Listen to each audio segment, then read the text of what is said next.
Hi everyone, it's Wellness Wednesday and we're doing this a little bit later than, bright and early in the morning because I'm going to be honest with you, I wanted to go get my hair colored.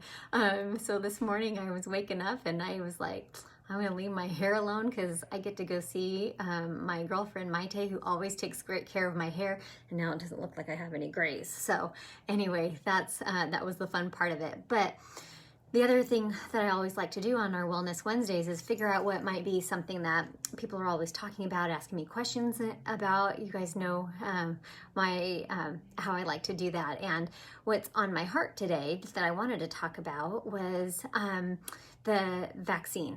So everybody keeps asking me questions about the vaccine. And I want to tell you, it's not pro-vaccine or anti-vaccine. There's not a one-size-fits-all on here. I want to discuss it with each person knowing what their medical history is about, right? The decision needs to be tailored for each individual, and it depends on their health and wellness. Yes, this is a new vaccine, the two that are being given right now. So Moderna and Pfizer are the two that are available in the United States right now. There are about 4 to 5 that are going to be available later this year, hopefully. And it's not a blanket approach, you guys. This is not a pro-vaccine, anti-vaccine. We need to figure out what individually you need to make that decision.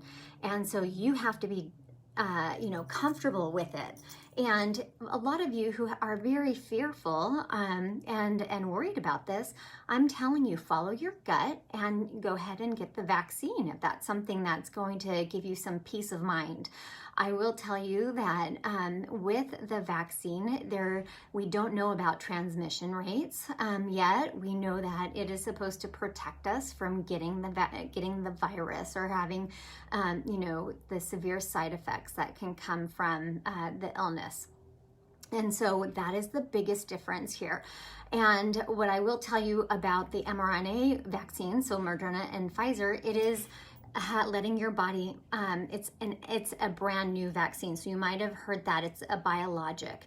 And so yes, it's been tested and there's been big groups, and all we know is the first part of it was about 2 months of data.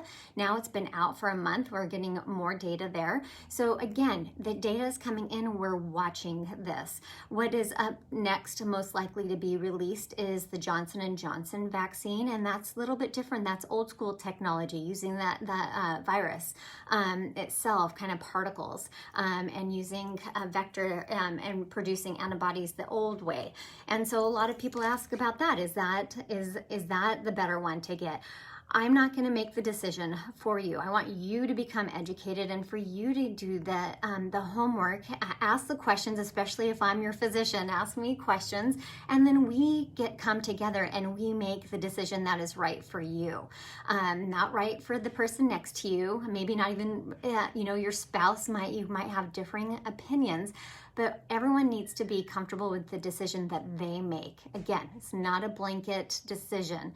And what about the obvious here? You've heard me talking about this over the last few months, and we're going to probably go on a year now. I can say that I've talked about it.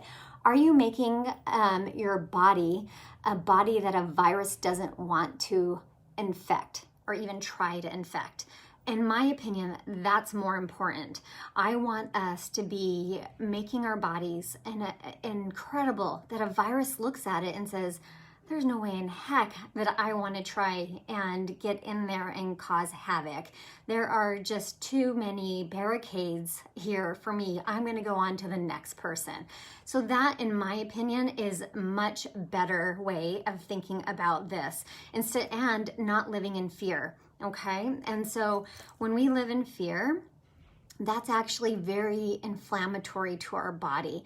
And so you've been hearing a lot about oxidative stress being a risk factor. Well, the nutrition that you eat, the type of job you have, the type of sleep, all of those can play into it. So what are you doing to reduce oxidative stress? Because we know that if oxidative stress is high, that is the biggest risk factor for getting sick. think about it that way. And the COVID-19 loves high oxidative stress states, loves low vitamin D states.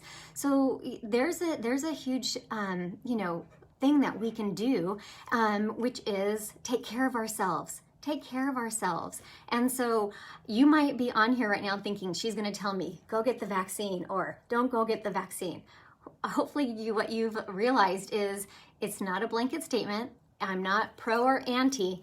I want to sit and talk with you and know what is the best option for you. So if it's going to give you a peace of mind to go ahead and get the vaccine, that might reduce your stress level enough where you are doing just fine.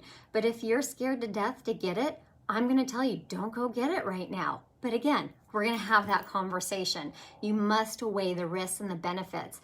And my hat is always going to hang on taking care of my body. And I'm more than happy to help you on that journey if you are on wanting to join me in that. So anyway, I'm going to close this off because I can go on and on and on. Do the literature search, okay? Know that each of these companies are putting out information. It's there open to the public. And we are going to watch this over the next 6 months to a year because there aren't any animal studies yet for us to follow on these two new vaccines, the Moderna and the Pfizer. So we don't know yet what it looks like 6 months from now or a year from now. So we are going to be following it, and you are going to hear more about it as I learn more about it. But for those of you watching the rest that are coming out, know that the technology is more that we do know about and how they function. And so it is for you to decide with your team, okay? And no shaming. That is the worst thing that you can do to somebody. Everybody has to take care of their health the way they see fit. It's called personalized medicine, okay? So have a great night and enjoy your evening and get the sleep that you need because it's where your body can definitely recoup and get ready for the next day. Okay, have a great day. Bye.